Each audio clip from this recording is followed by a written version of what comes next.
Hello audio geeks and welcome to Audio Fixation, the friendliest audiophile channel on YouTube.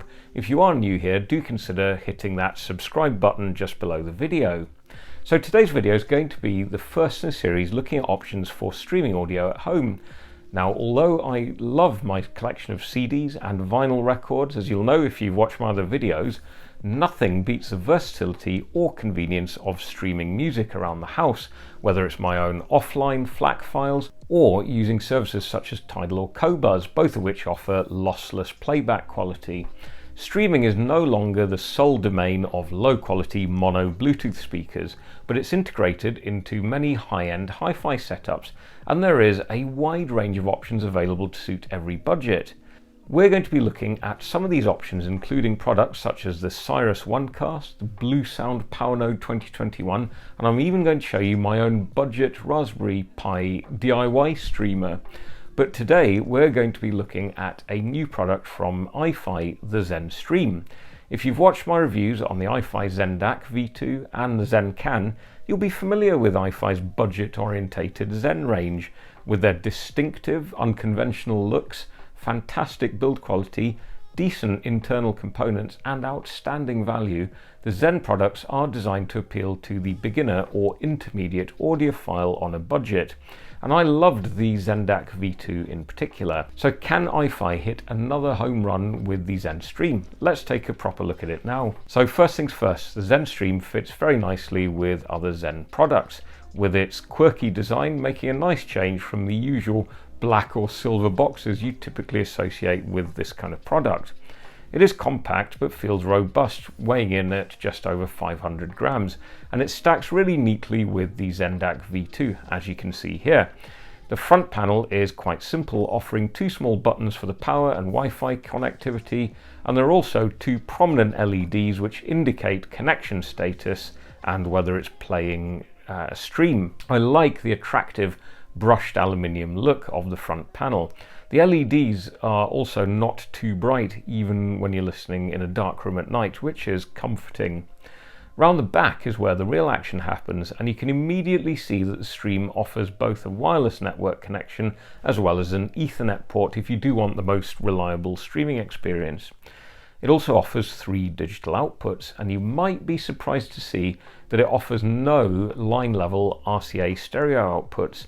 So you definitely need a DAC to use this streamer. You can connect it to your DAC either through one of the 2 USB ports or via coaxial SP-DIF connections.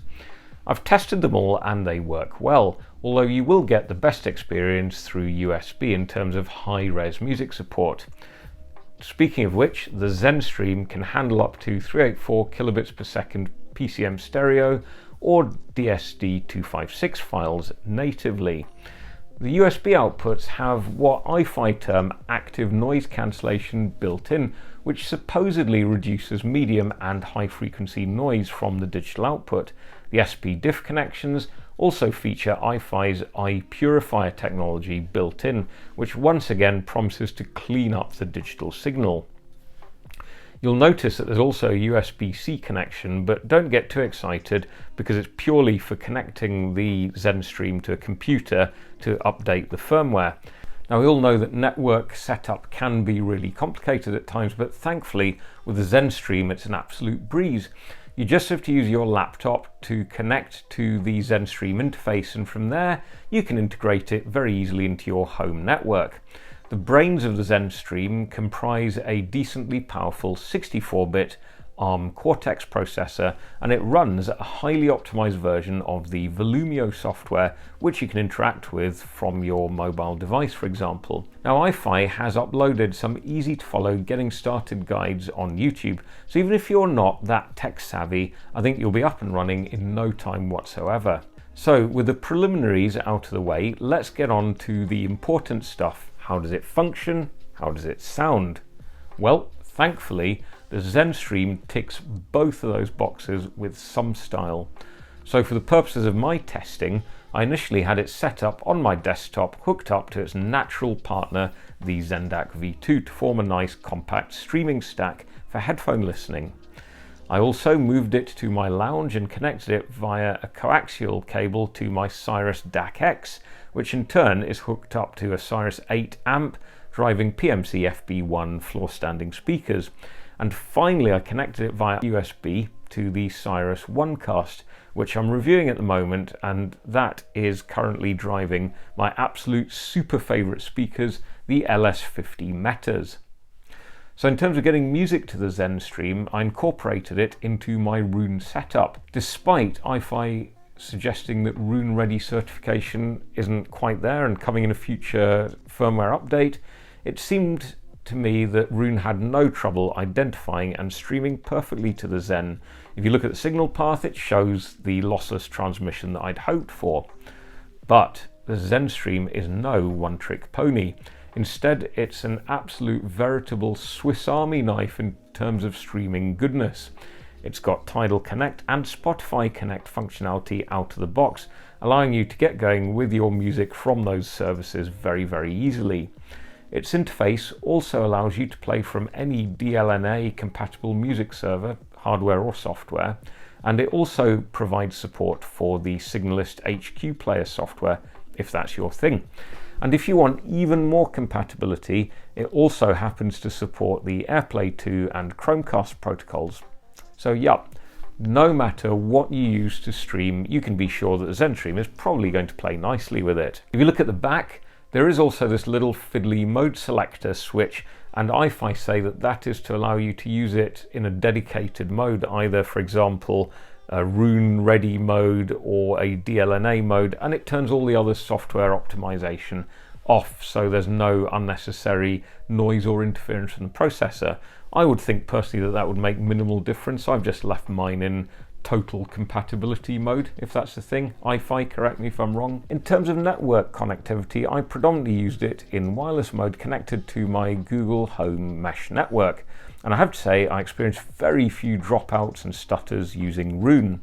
In terms of sound quality, it sounded fantastic connected to the ZenDAC V2. No issues at all here. And if you're after a nice transportable streaming solution for headphone listening that you can move around your house, this Zen Stack is a really good option. There are some nice little bits of interconnectivity here, including the fact that when you switch the ZenStream off, it puts the ZenDAC V2 to sleep as well. With the old school Cirrus kit over the coaxial connection, again the sound was brilliant. I'd been using my old Sonos Connect as a streamer before, and to my ears the ZenStream sounded perhaps a little bit clearer, with particularly the bass notes being slightly more well defined and with a more precise sense of timing. As ever though, I would always offer up the warning that these subjective listening tests are hardly scientific or definitive, and they're obviously open to bias, including shiny new toy syndrome.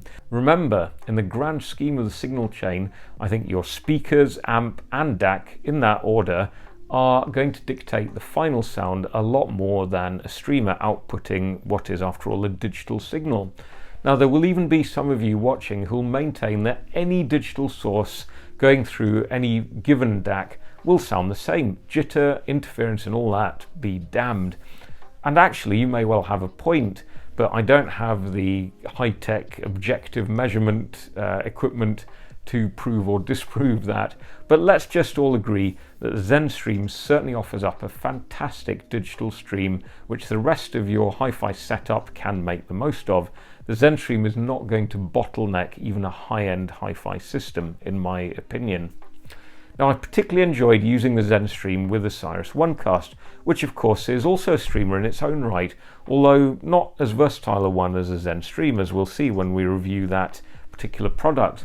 So overall, I'm massively impressed with the ZenStream, and particularly with its combination of compact build, fantastic connectivity, versatility, and the ability to output a pristine digital bitstream. And how about the price? Well, it's £399 here in the UK, which makes it one of the cheaper dedicated streamers available.